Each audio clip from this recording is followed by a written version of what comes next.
in English. I can write, but not to speak too much.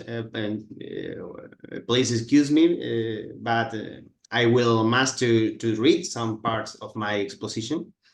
Well, thanks to Ernesto and Junpeng for the invitation to the special issue and for organize this session of lectures. Well, my research is focused on land financialization. I understand financialization has the growing on debt and financial assets. But I'm reading in many scholars, someone based on David Harvey lectures, the idea that land is a financial asset. And well, I put this discussion and I say it could be possible trade land not being has a financial asset in but being financial asset in formal terms, and well, in formal terms, land cannot be a financial asset because if you buy land, if you purchase land, this purchase not generate a liability in balance sheet of nobody else. And it is a necessary condition for financial assets, and I think that it is a main question because financial assets are instruments that generate payment obligations and rights to future income, resulting in a net zero-sum balance between assets and liabilities for all economic agents. For example, I put this is an example. Money is a financial asset. Not because you can buy or purchase something with this is financial asset, because money, fiat money, represent a liability for central bank. You have a financial asset because you have the right to be a creditor for central bank. No? Central bank have the obligation to receive the money, despite of central bank can fix a negative interest rate, but central bank have the obligation to receive the money. No? I put this example for demonstrate the character of financial assets, and land is not a financial asset, but is a real asset. No? Do not record liabilities since there are no obligation or rights to future commits flows. It is the first question I put in the article, in the paper, and in the special issue. But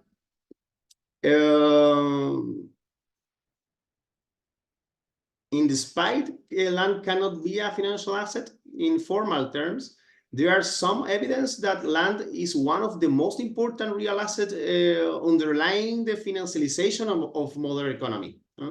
In 2 slides, I want to clarify this. These slides or these graphs are not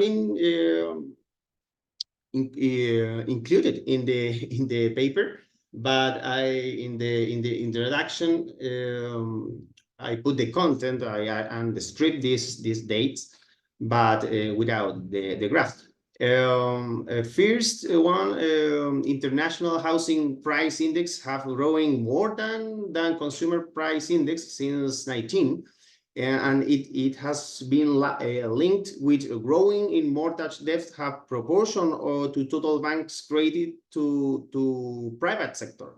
And scholars accord that relation between mortgage and housing inflation is based on the use on used real estate asset has high quality collateral, but when you in this slide, when you decompose land price variation and construction cost variations, we can conclude that land price inflation is the support of housing inflation. And then I connect, we can connect with a theoretical foundation that is the K of my paper, or the support of my paper, is is considered that has land not have depreciation, probably is land the high quality collateral and the underlying asset of real estate financialization.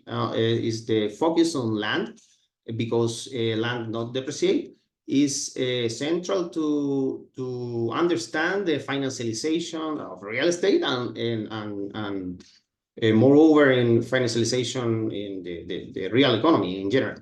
No? Then land not being a financial asset could be the underlying asset of real estate financialization. But it is not only related to mortgage credits. Maybe land is the base of other types of financial assets, like lease land, land lease purchase contract. That is the case of my study.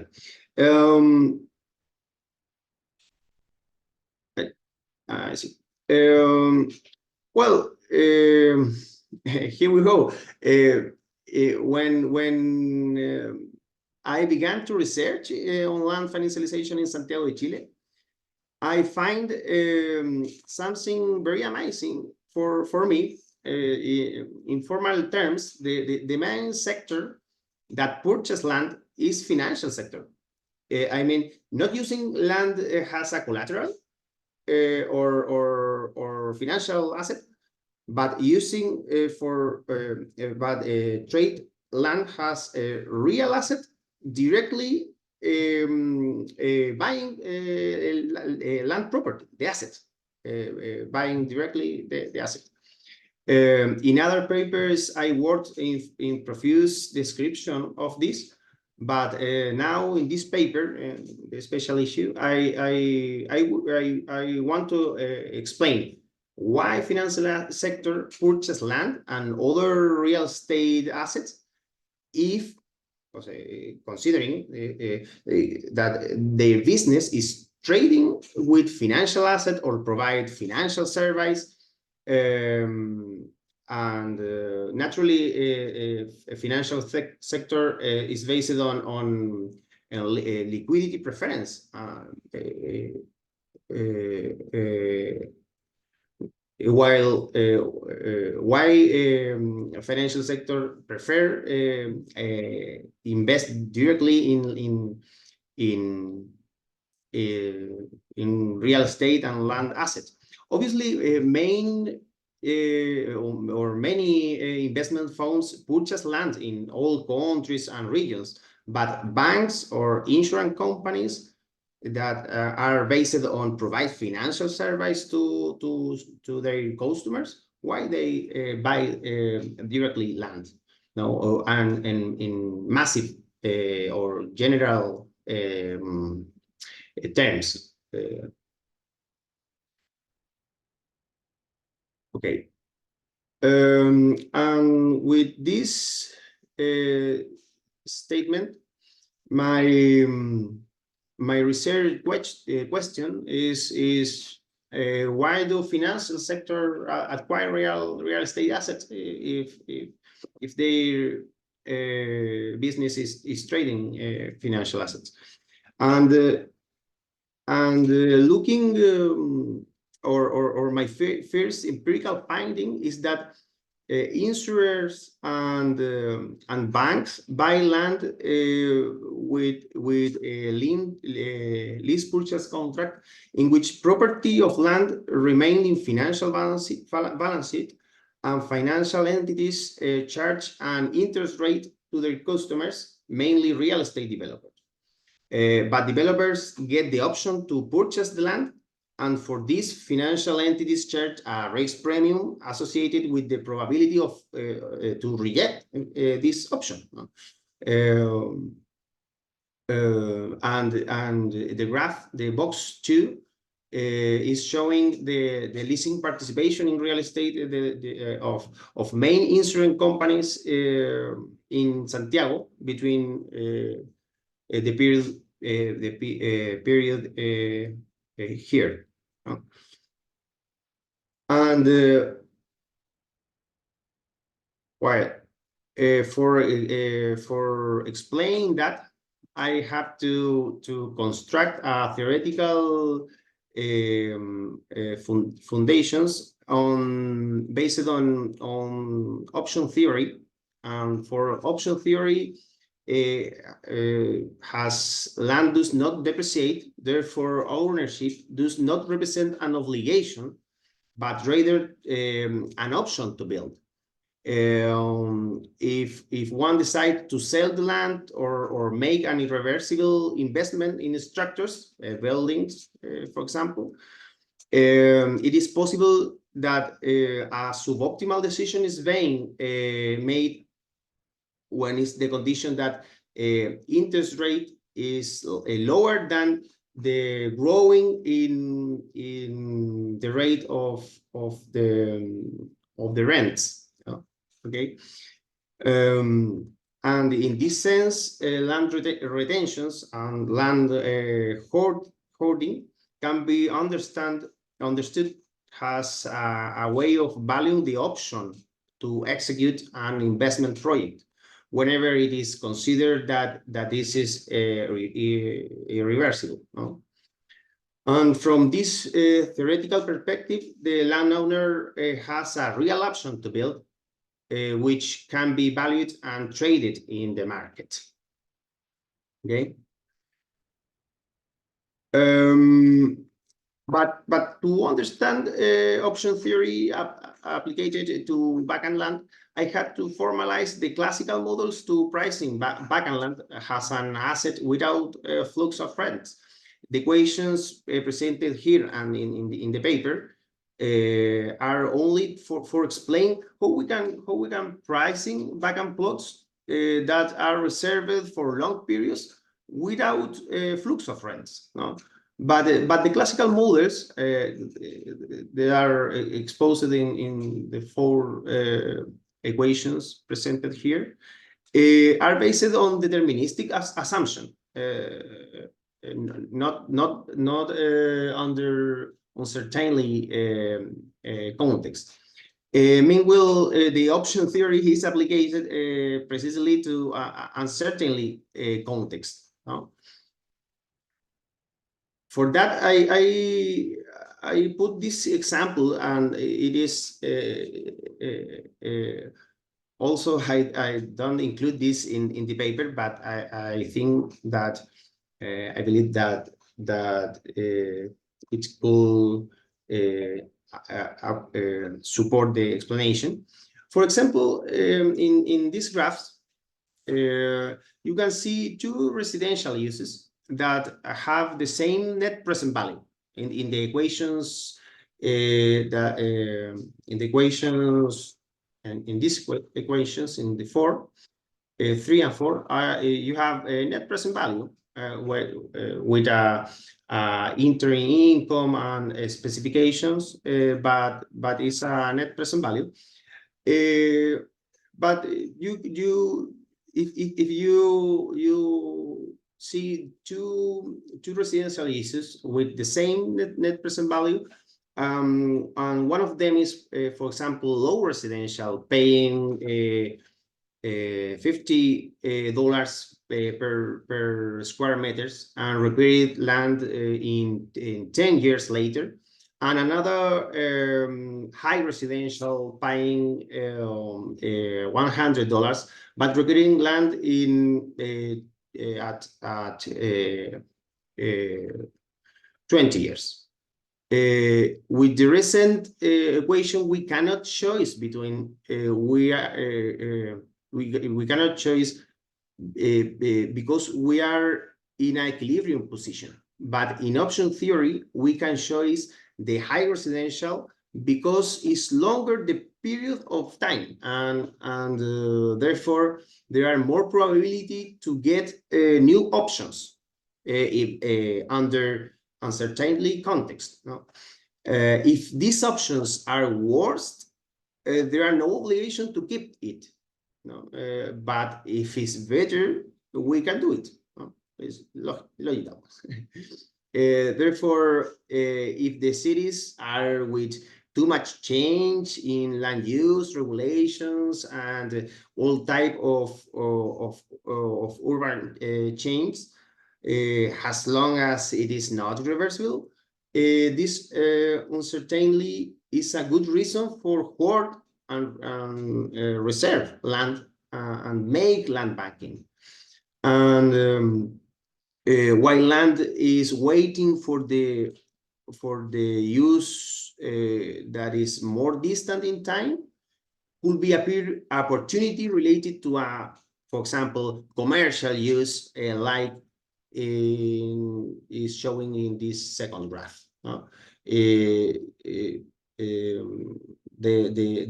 entity that are waiting, are hoarding and making bank lands can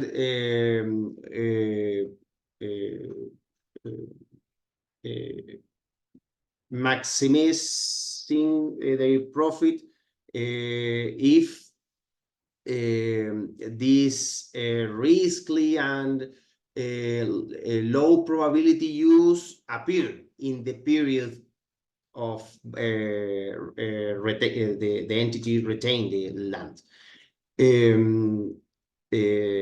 Therefore, the period, there are incentive to long the period of time that vacant land is without receiving a flux of rents, and are only waiting for the use, the deterministic use, more projected in the period more long, but the logical or the purpose is waiting for an opportunity on, for example, commercial use that is less probability to occur, but it can occur. No, okay. But however, if it is then considered that the return on the investment in a fixed period is a necessary condition for capital, I put now one restriction for the theorization. The acquisition of land is an obligation, not an option for real estate companies to carry out their projects. For this reason, theoretically, it is more reasonable the involvement of investors or more precisely, financial intermediaries or financial entities that value asset risk transferred to the owner. No? Financial entities, intermediations, such as banks, insurance companies, and can be explained by their tolerance for holding real estate on their balance sheets in the long run, and for absorbing this risk associated with the low probability of the commercial use appear in the period of backland. Well, in effect, financial institution can acquire options and sell them, or they can acquire vacant land and sell the options, preventing real estate companies from investing in advance. No? Well, and considering this, I construct the following hypothesis. Land purchase contracts of the main insurers in Santiago de Chile tend to locate in more or certainly and riskier geographical zones. It is a geographical hypothesis. I am a geographer, and I put this hypothesis to test if these operations are biased, are oriented, are concentrated in the zones with more riskier uncertainty estimated with land price variable.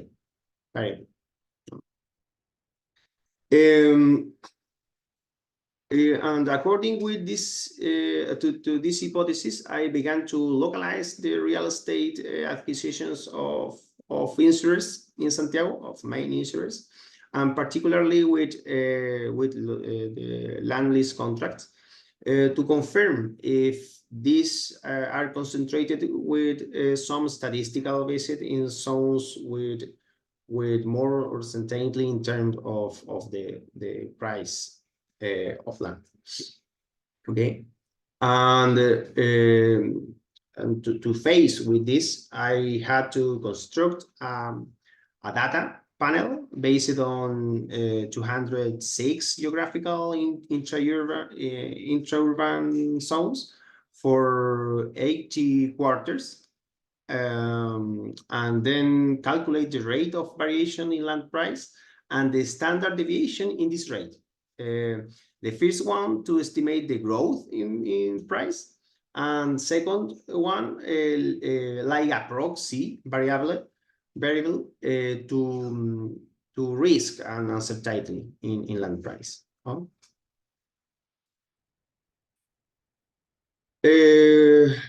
Well, with the results.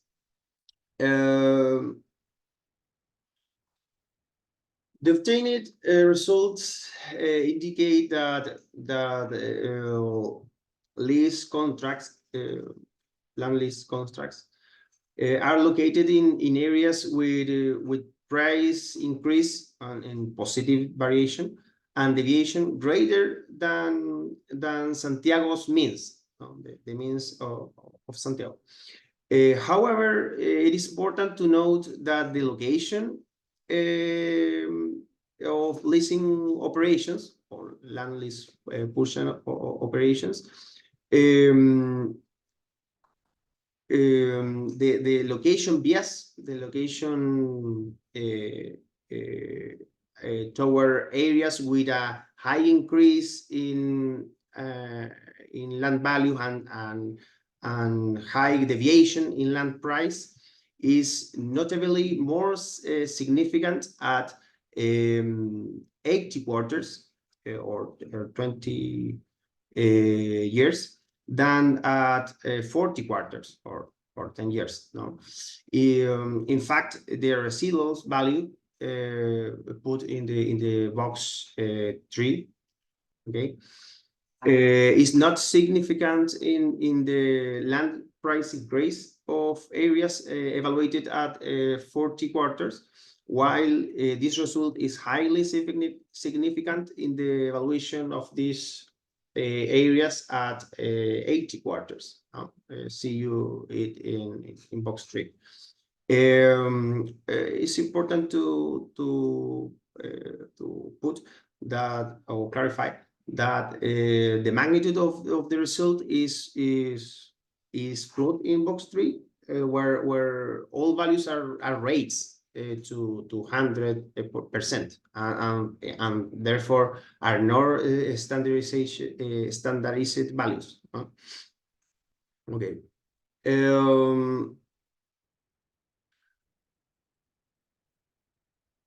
Okay. I see. More interesting is that I compare this result with a set of rental assets, for rejecting a normal distribution of real estate assets in general, as to compare the behavior of land lease purchase contracts and the behavior of, or the dynamic of rental assets in general. No, and in fact, looking at rental assets, this shows an almost opposite behavior to lease contracts. The comparison confirms that rental assets do not tend to be oriented toward areas with a high land price variation and deviation over the long term, which is a relevant difference between the two types of investment. So you can see it in box 3 and box 4 in both. Strictly speaking, land lease contract and rental operation have similar behavior in the evaluation of variation at 40 quarters, but the situation is reversed at 80 quarters. Can be seen in box 3. The residuals for rental assets in 80 quarters variation are only significant at P less than 0.1 in statistical significance. This contrast is more noticeable when we consider the deviation in the variation of land price, deviation on variation, because rental assets shows even negative residuals, only significant at 80 quarters analyzed. Meanwhile, leasing assets perform positive and very high residuals, largely satisfying the parameter of p-value less than 0.01. Okay. And it is, I think that it is revealing that in opposite to land lease contracts, the rental assets concentrate their location in areas that have significantly low values of land price increments and deviations. And lease contracts are concentrated and oriented in areas with high increment or variation, positive variation, and high deviation in this variation. Okay.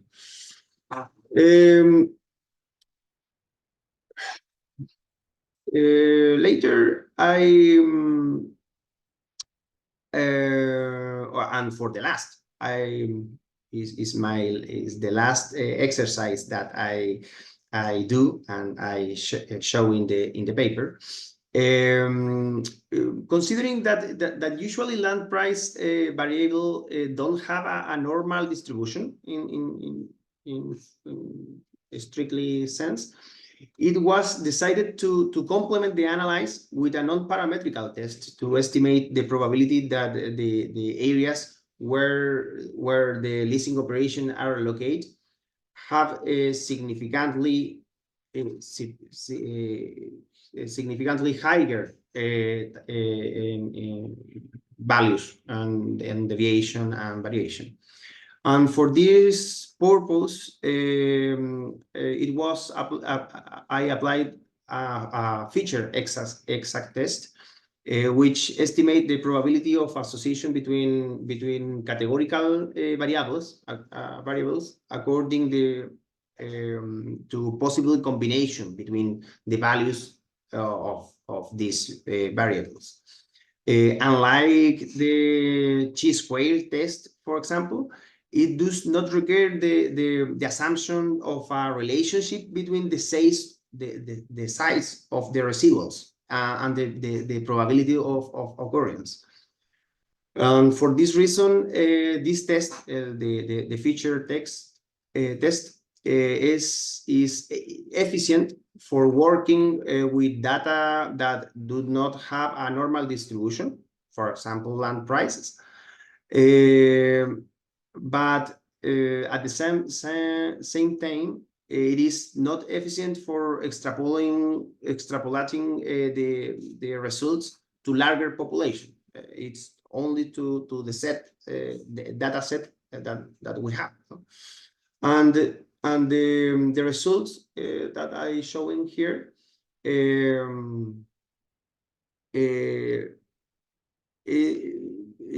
an association between areas with a greater increase on variation in land price and areas where there are leasing or leasing operation or land lease purchase contracts. However, this association is statistically significant only in relation to price variation, but not to price increase. No? And this confirms the hypothesis that leasing is all about risk and market uncertainty more than oriented to high rents or high values. No, principally or fundamentally to uncertainty, strong variations in values. No? Well, it's I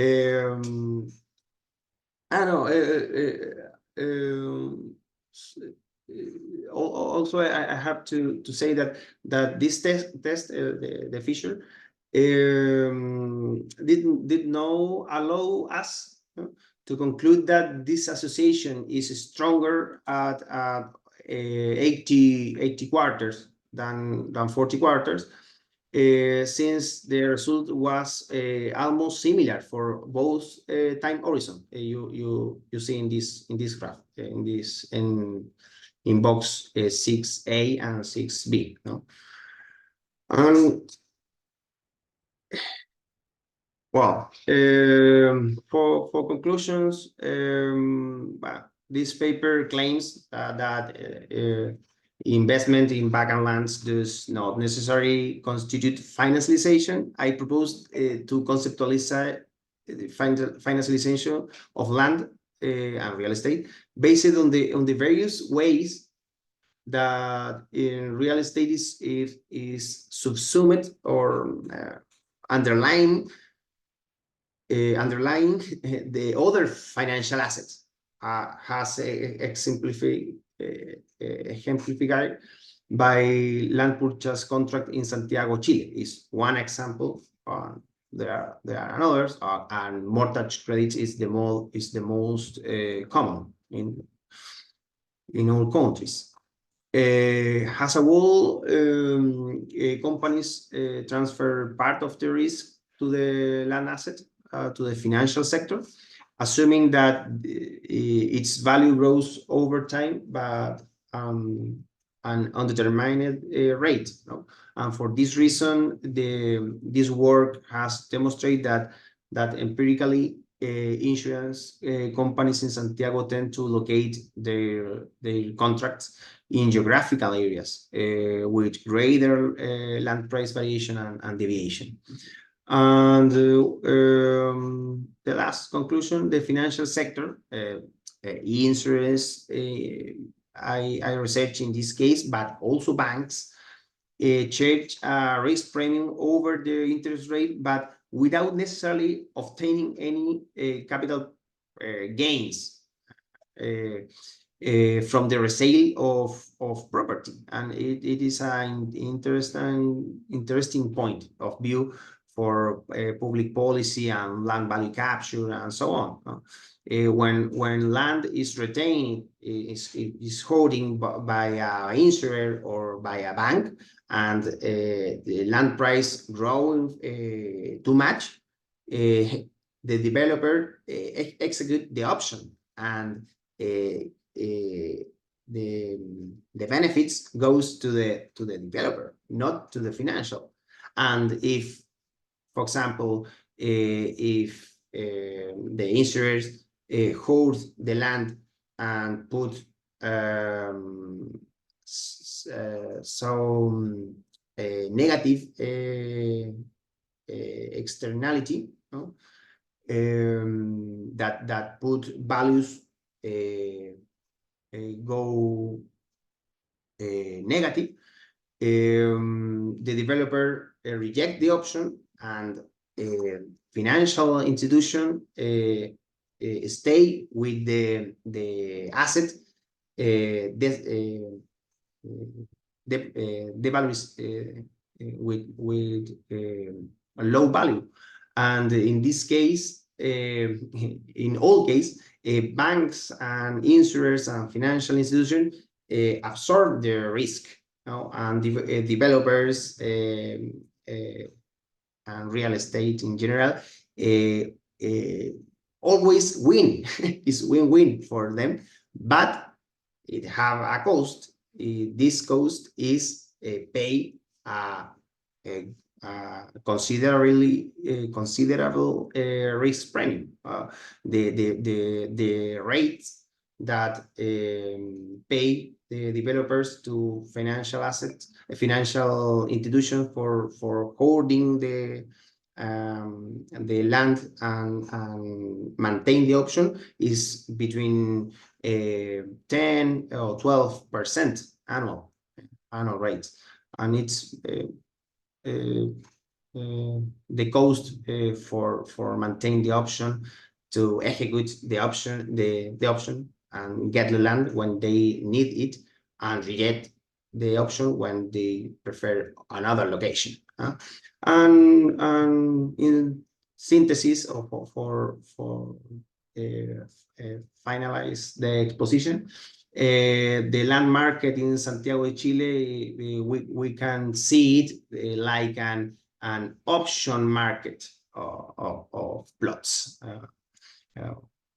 Well, it's all for me, Yunpeng. Thanks for the time, and gracias por prestar atención a pesar de mi Spanglish y deficiente inglés. Thanks. Thank you very much, Ivo, for this very educational talk.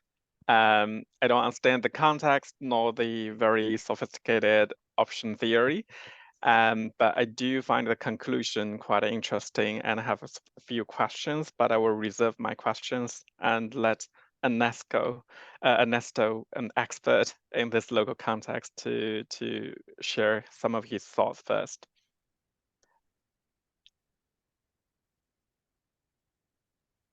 Okay, thank you very much, Ivo, for your great presentation. I think your Spanglish is not that bad, and I think it was very clear to the way you presented your analysis. It is complicated to understand, and I think you did it very well. Of course, we invite everyone to read your paper and to see the more specific explanation in the paper, which is nicely written and explained. I have a couple of questions, Yunpeng, but if someone in the audience might want to start, or maybe I could start with one question. It's a very simple one, Ivo, but you analyze as a variable in your analysis uncertainty of land value variations, and in the context of that uncertainty, do you know how many of the assets you analyzed in this period of time, how many of those the developer claimed for the option to build, to develop that land? What is the percentage of your cases that where the developer went there and said, I want to buy there, I want to build, I want to apply my option to build? Okay. Yes. No, I don't. I don't testing this, but in the majority of the cases, the developers have an American options. It can they can execute the options in whenever they want, no, in all the period, and the period are in the range of 10 and 20 years, and for this I put this I calculate the rates in this quantity of quarters, no, and some case the minority, but in some case the developers have the option only at final of the when the contract is expired, no, only at 10, only at 20 years or 15 years in some case, and there are both possibilities, but I don't know the percentage of case that developers reject or get the options or get the land or the asset, definitely. But it is a main question to follow for me for next and future research in this topic. Thank you, Ivo.